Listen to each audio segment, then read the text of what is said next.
저는 구회를 졸업을 하고 33년 전에 인천에서 목회를 시작하고서 9년 전에 청라도에 교회를 이전해서 지금까지 섬기고 있습니다.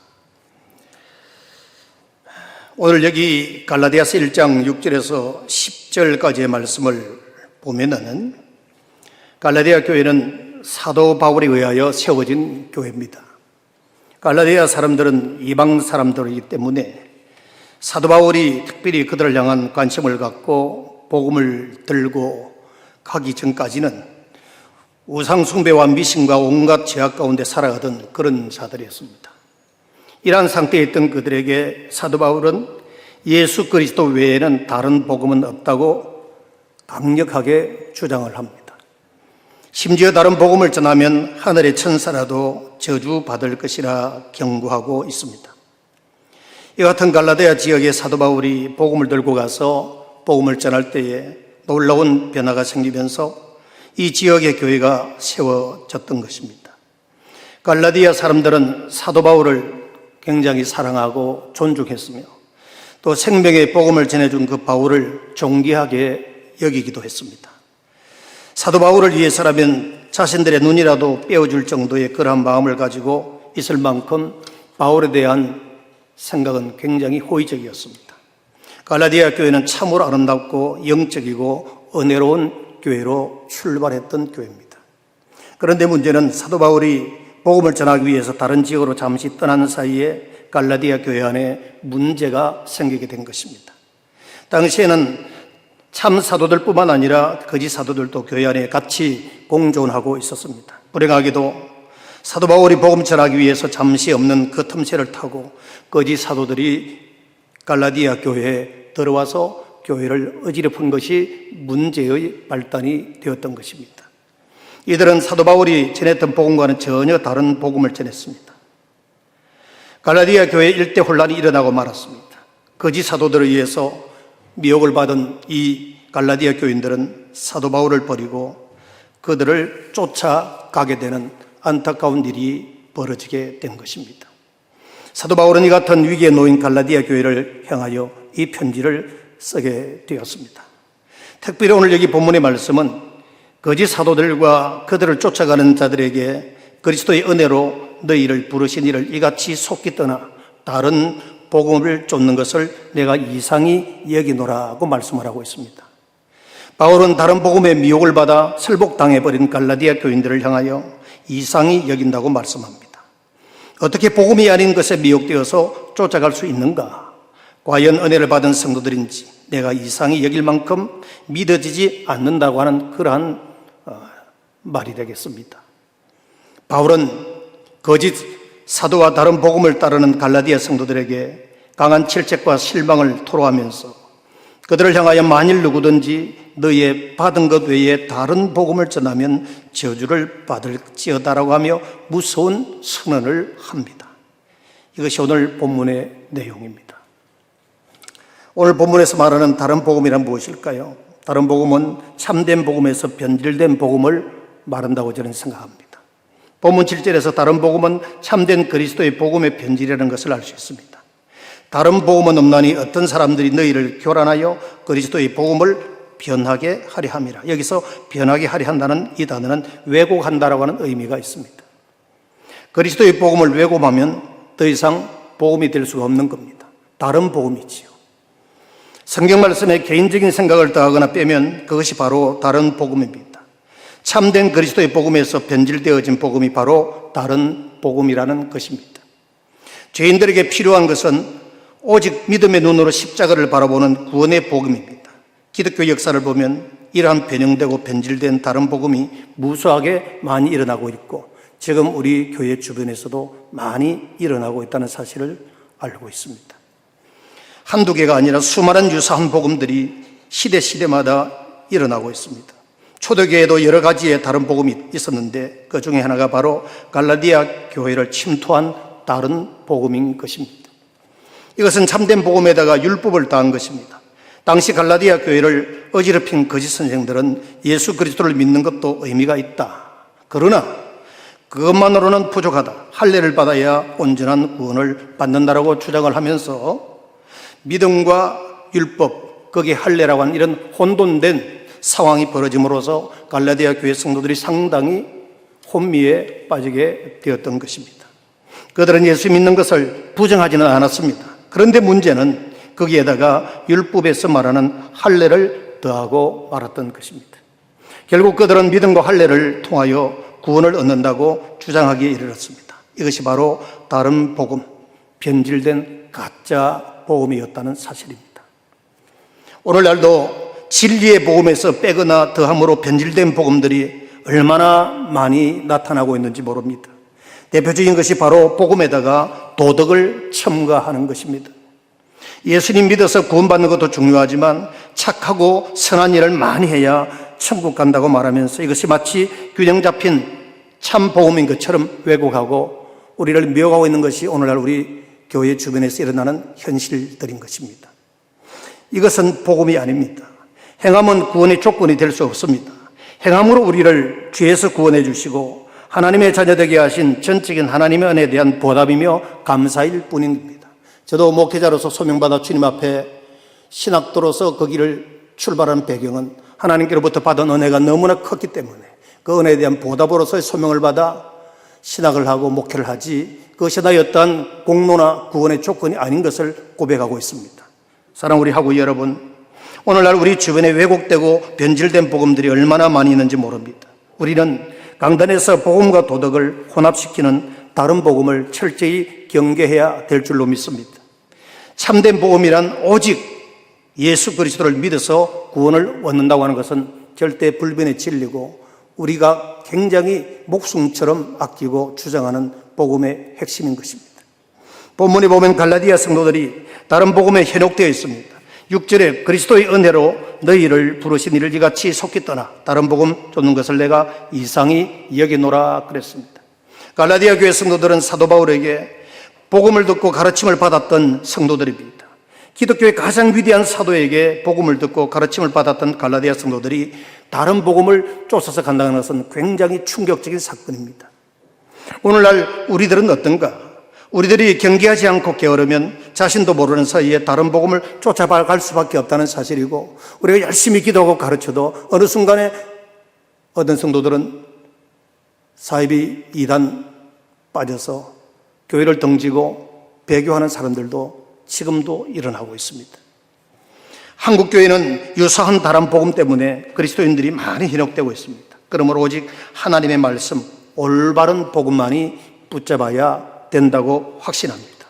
다른 복음을 따르면 영혼이 파멸하게 됩니다. 거짓된 복음은 교회를 혼란에 빠지게 하고 믿음을 무너뜨린다는 사실은 우리는 너무나 잘 알고 있습니다. 디모데후서 2장 17절 18절에 보면은 후메네오와 밀레도가 등장하는데 이들은 부활이 없다고 가르치는 자들입니다. 사도 바울은 이들을 조심하고 경계하라고 말씀을 합니다. 그들의 말은 악성 종양이 퍼져나감과 같은데 그 중에 후메네오와 밀레도가 있느니라. 진리에 관하여는 저희가 그렇대도다. 부활이 이미 지나갔다 하므로 어떤 사람들의 믿음을 무너뜨리느니라. 이런 자들이 초대교회 안에 일어났던 것입니다.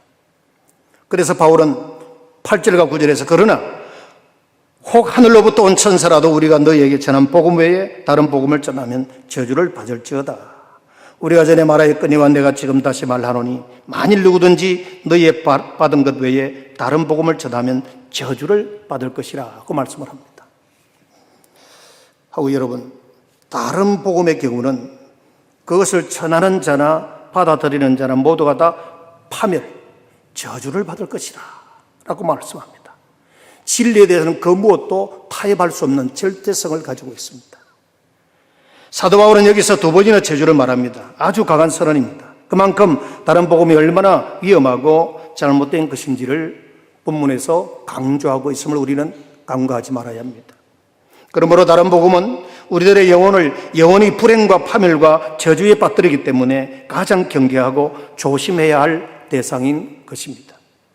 그리고 바울은 이어서 10절에 이제 내가 사람들에게 좋게 하랴 하나님께 좋게 하라 사람들에게 기쁨을 구하랴 내가 지금까지 사람들의 기쁨을 구하였다면 그리스도의 종이 아니라고 말씀을 하고 있습니다.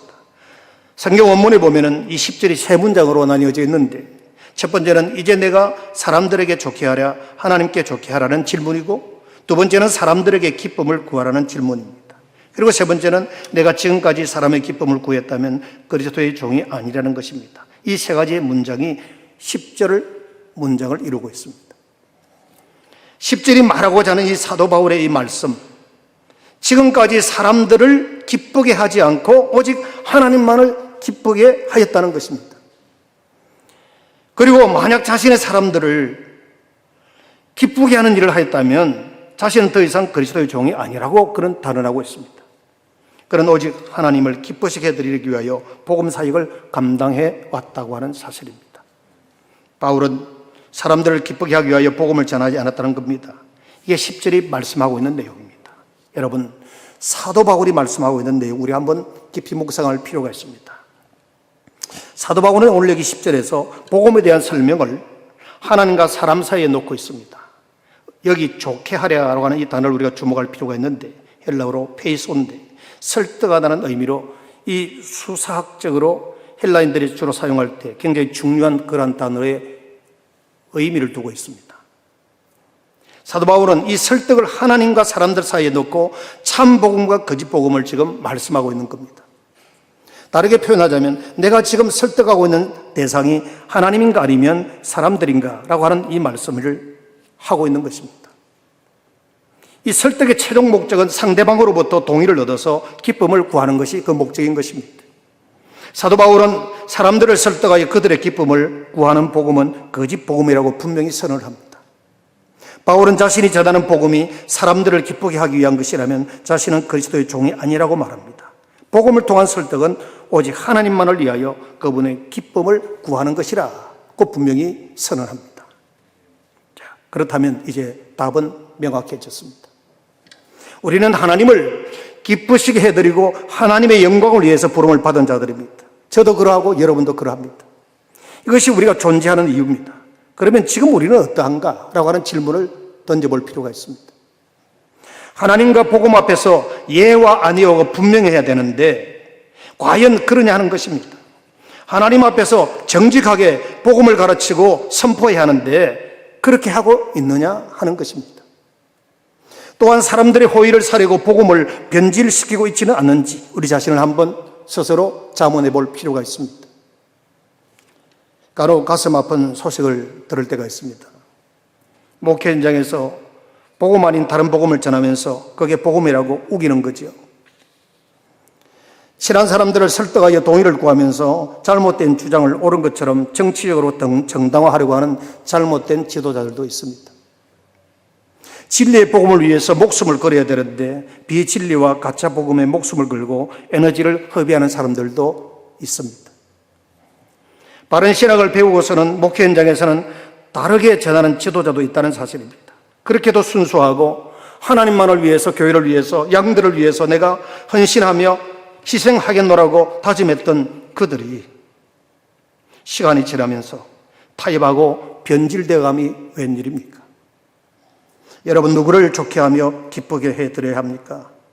주 안에서 하나 되어야 될 교회가 진리를 떠나 통일성을 잃어버리면 교회는 위기에 빠지고 마는 것입니다. 우리 성도들과 우리 목사들 항상 사도신경을 다 외우지요. 그것이 삶을 통한 고백이 되지 않고 그저 주문으로만 끝난다면 아무런 의미가 없지 않을까요?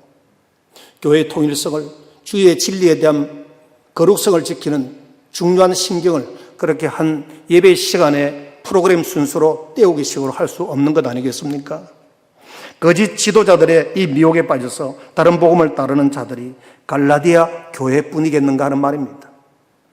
지금 우리 주변에서 유사 기독교, 반기독교적인 사상과 거짓된 복음이 교회를 허물고 믿음을 무너뜨리고 있음을 여러분 잊지 말아야 합니다. 사랑하는 우리 하구 여러분, 이단 사이비가 교회를 어지럽히고 있습니다. 제가 총회를 오랜 동안 섬겼고 지금 총회에 서기로 있는데 이번에도 보니까 유사기독교 이상한 이단 사이비에 대한 연구권이 올라와서 지금 해마다 새로운 신종 사이비 이단들이 계속 발생합니다. 자, 이게 실제로 교회와 목회 현장에서 일어나고 있는 일입니다. 성경은 십자가와 그리스도를 말합니다. 인간의 죄를 말합니다. 타락과 심판을 말합니다. 그리스도 안에서 은혜를 말합니다. 천국의 소망과 영원한 영생을 그리스도를 통하여 얻게 된다고 분명히 말씀합니다. 성경이 말씀하고 있는 사실을 그대로 전하는 것이 바른 지도자요 복음운동의 핵심이라고 저는 확실히 믿습니다. 그러면 왜 사람의 기쁨을 구하면 더 이상 그리스도의 종이 아닌가? 라고 하는 질문을 오늘 이 말씀을 통해서 우리 한번 들어보기를 원합니다. 그리스도의 종은 그리스도가 하라는 것을 그대로 하는 자가 그리스도의 종인 줄로 믿으시기를 바랍니다. 하나님께서 하라고 한 것만을 말하는 자가 그리스도의 종입니다. 자신이 하고 싶은 일을 하면 그리스도의 종이 아닌 것입니다. 그리스도의 종은 그리스도께서 하라고 한 말과 일을 하는 자가 그리스도의 종입니다. 너무나 쉬운 이 진리를 벗어나서 사람의 종이 되다고 타협하다 보니까 헷갈리는 겁니다. 교회가 어려움에 빠지는 겁니다. 성도들 가운데 듣고 싶은 설교만 듣기 위해서 이 교회, 저 교회 방문하며 찾아다니는 성도들도 간혹 있어요. 제가 목회하면서 그런 성도들 많이 경험을 합니다. 설교자 가운데서도 하고 싶은 설교만 하는 설교자도 있습니다. 이 둘 다 문제입니다. 설교는 하나님의 말씀, 그분의 뜻을 전하는 것입니다. 말씀을 듣고 변화되어서 그리스도를 닮아가는 품격 있는 사람이 되게 하는 이것이 설교의 목적이라고 저는 확실히 믿습니다. 사람의 기쁨을 구하기 위해 자신의 생각과 견해를 말하는 것은 거짓 선생들이나 하는 일입니다. 참된 그리스도의 사역자는 사람의 기호와 기쁨을 구하지 않습니다. 참된 그리스도의 지도자들은 오직 하나님의 기쁨을 구하면서 하나님께서 주시는 말씀을 그대로 전하는 자들인 줄로 믿습니다. 성도는 주 안에서 기뻐하는 자들입니다. 다른 복음이 있을 수 없습니다. 그리스도의 복음을 변질시키고 미혹하는 어떤 사람들이 있을 뿐입니다. 우리는 이들을 철저히 경계해야 합니다. 우리가 진리에 대한 말씀이 확실하지 아니하면 타협하게 되고 하나님을 기쁘시게 해드리는 삶보다 사람을 좋게 하려는데 우리는 관심을 가질 수밖에 없는 연약성을 우리에게 가지고 있습니다. 2000년 전에도 오늘날에도 교회는 이런 유혹과 도전을 계속 받고 있습니다. 그러나 복음은 사람이 만든 것이 아님을 믿으시기 바랍니다. 세상이 아무리 변해도 복음은 변하지 않습니다. 절대 불변의 진리입니다. 바울은 천사나 심지어 자기 자신이라도 다른 복음을 전하면 저주를 받을 것이라고 경고할 만큼 복음을 생명처럼 여겼던 사도였습니다. 예수님 외에 다른 구원의 길은 없습니다. 목회를 하다 보면 선택하고 결정해야 될 일이 얼마나 많은지 모릅니다. 왜냐하면 상대하는 자가 성도이기 때문에, 사람이기 때문입니다. 하나님의 존재는 인정하면서도, 하나님의 전능성을 인정하면서도 하나님이 일단 우리 눈에 안 보이니까 별로 의식하지 않을 때가 많습니다. 오히려 사람의 말에 귀를 기울이고 체면을 차리고 사람의 생각에 비율을 맞추려고 할 때가 얼마나 많은지 모릅니다. 이게 목회 현장에서 목회자들이 겪는 아픔이고 갈등이고 현실인 것입니다. 그렇기 때문에 우리는 기도하면서 신중하게 결정하고 선택해야 합니다. 이게 하나님의 뜻인가? 하나님께 영광이 되는가? 교회의 유익이 되는가? 교회의 통일성을 이룰 수 있는 중요한 결정을 해야 된다는 말씀이지요. 진리와 복음에 대해서는 양보하거나 타협하면 안 됩니다. 타협하는 순간 우리는 리더십이 무너집니다. 코미디 하는 식으로 그때 다르면 안 됩니다. 진리에 있어서는 절대로 타협할 수 없는 겁니다.